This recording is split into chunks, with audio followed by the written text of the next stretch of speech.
You're listening to AI Prism from Seoul Economic Daily. It's Thursday, August 27th. Let's look at what this means for retail investors in Korea.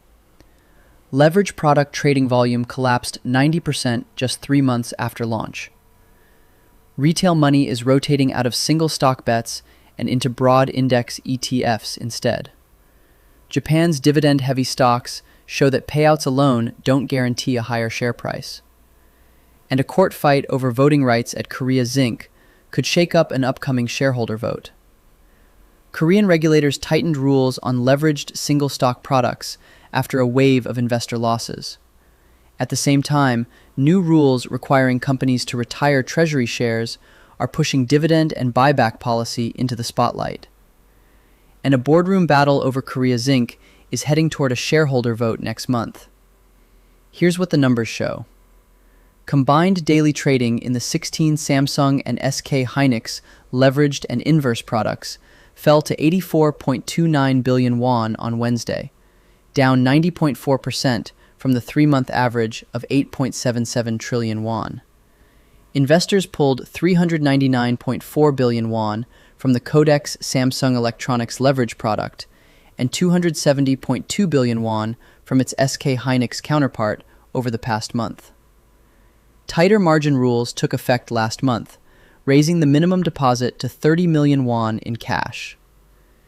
New investors must now complete 5 hours of simulated trading before they can trade the products at all. Cash dividends from Korean-listed companies hit 43.2 trillion won in the first half, already 85% of all of last year's payouts. Yeongpoong and MBK Partners filed a court motion on August 21st seeking to block Chairman Choi Yoon-bum from voting roughly 5% of Korea Zinc shares tied to a disputed 541.1 billion won loan. So what does this mean for retail investors weighing their next move? Earlier, we said leverage product volume collapsed 90% this quarter.